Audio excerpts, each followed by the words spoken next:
Hello, we are in episode 13. Designated Survivor 60 Days. The episode's called Presidential Candidate. This is his first time being a presidential candidate. And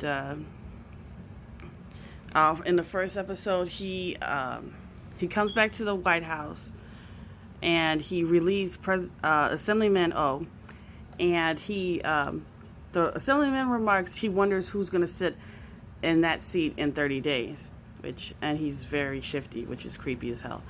Assemblywoman remarks that the president looks like he's in lust for power, but she tells her campaign not to use that.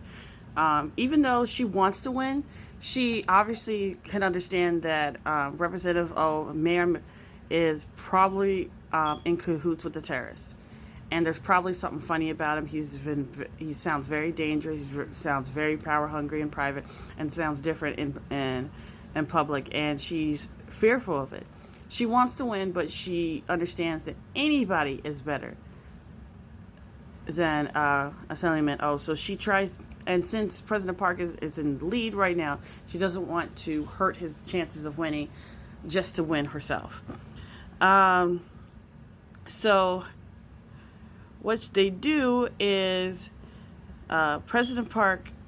So what happens is they switch back to Mayor Kong, and his secretary basically asks him, "Is the reason why he colored his hair because he changes all the way black? He usually has a salt and pepper situation going on top. If you didn't notice, why did he color his hair? He's afraid of President Park aligning with his party, and then he being the candidate for them. And his whole thing is." He doesn't think he's going to align with them, for one thing, and two, he just feels like he's the best candidate, but though he does still worry about that. They check back to Chow Young and Secretary Jung, not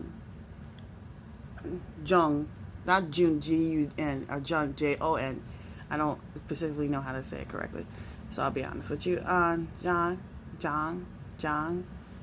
Yeah, Jung. That's the only thing I can understand, because they say it way too quick, and so I can't hear the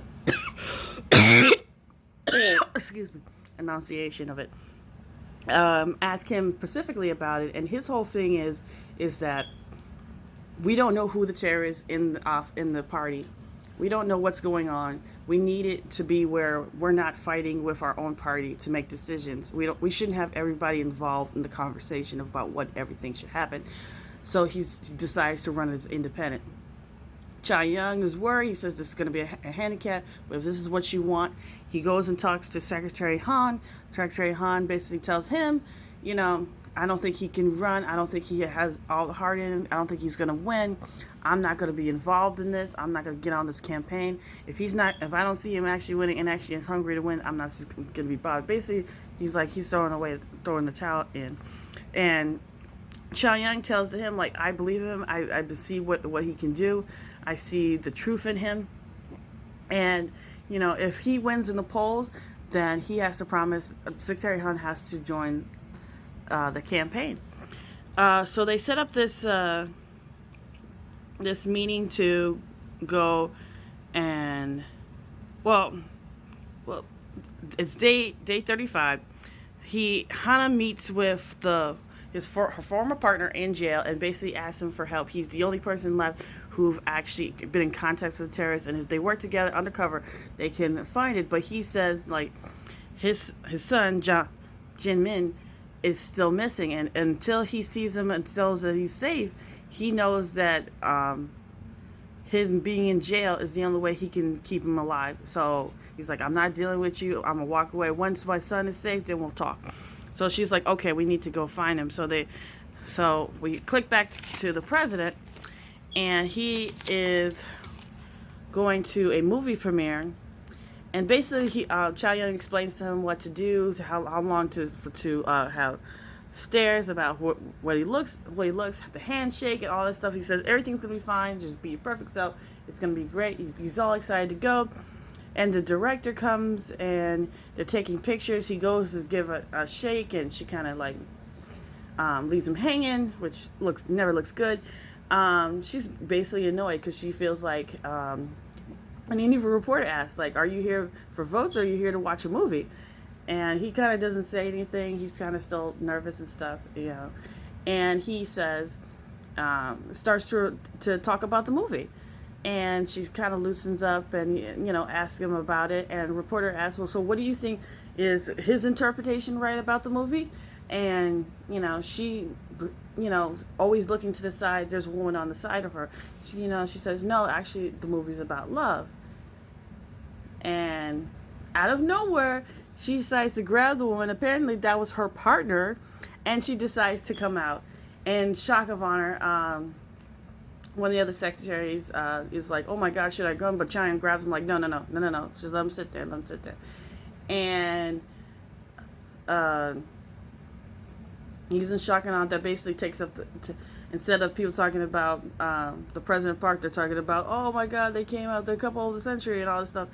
And it becomes a big issue. The next day, you know, the people are talking like Kim Nam, like, oh, I wish they would telling people he didn't know this was going to happen. He doesn't know. He's all surprised, but everybody's like, well, you know what? It's okay. It's not a big deal. Cut to the meeting, and they're talking about a Discrimination Act. Now, if anybody knows, Korea is not big on same-sex marriage. They're kind of, I wouldn't say back Middle Ages kind of level, but they protest anything that has to do with being anything to do with LGBT community. They are horrified. They're the United States in the 90s. They don't know how wonderful life is when you just let it all fly out and let people love each other. They're still in 90s. Remember, 90s Korea. They're in the 90s, in the 2000s and stuff, and how they see the world with LGBTQ community. And he says, well, why don't we have a Discrimination Act? Why does Korea, we're a civilized country?